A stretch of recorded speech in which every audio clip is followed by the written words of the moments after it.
Hello friends, welcome to tax आइडा।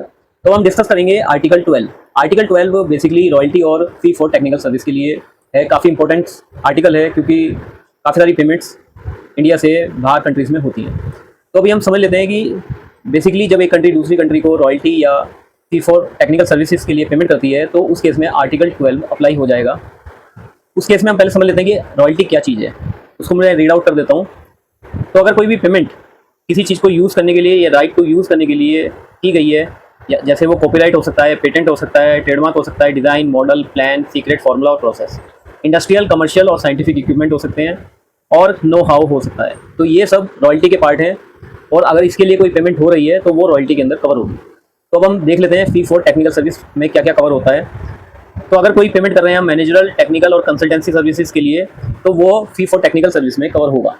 तो जो भी पेमेंट्स हो रही है एक कंट्री से दूसरी कंट्री के लिए, स्पेशली इंडिया से अगर कोई पेमेंट हो रही है तो आपको विदहोल्डिंग टैक्स डिडक्ट करना है और उसी के बाद आपको पेमेंट करनी है। यहाँ पे एक एक्सेप्शन है, अगर कोई पेमेंट पी को हो रही है तो उस केस में आर्टिकल 12 अप्लाई नहीं होगा, उस केस में आर्टिकल 7 अप्लाई होगा, जो हम ऑलरेडी डिस्कस कर चुके हैं आर्टिकल 11 में। तो हम डिस्कस कर लेते हैं कि क्या सभी ट्रीटीज़ के अंदर सेम डेफिनेशन रहेगी या कुछ ट्रीटीज़ में कुछ दूसरा ट्रीटमेंट भी है।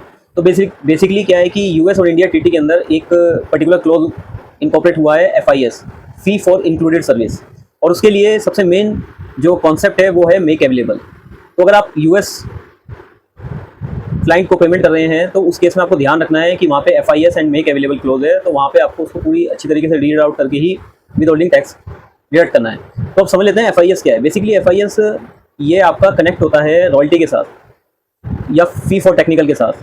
तो इस केस में क्या होता है कि अगर कोई सॉफ्टवेयर को यूज़ करने के लिए अगर आपको कोई टेक्निकल नॉलेज ट्रांसफ़र की गई है और वो मेक अवेलेबल है, सपोज US से हमने कोई सॉफ्टवेयर परचेज़ किया और उस सॉफ्टवेयर को रन करने के लिए हमें टेक्निकल नॉलेज भी ट्रांसफ़र की गई है कि हम उस सॉफ्टवेयर को यूज़ भी कर सकें, उसको मॉडिफाई भी कर सकें, यानी टोटल कंट्रोल हमारे पास रहे, तो उस केस में ही US में हमें विदहोल्डिंग टैक्स डिडक्ट करना है।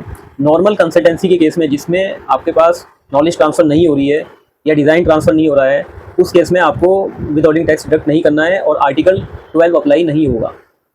ये काफ़ी इंपॉर्टेंट है US ट्रीटी में देखने के लिए, जबकि UAE में ऐसा नहीं है, वहाँ पे FIS और मेक अवेलेबल क्लोज आपको DTA में नहीं मिलेगा।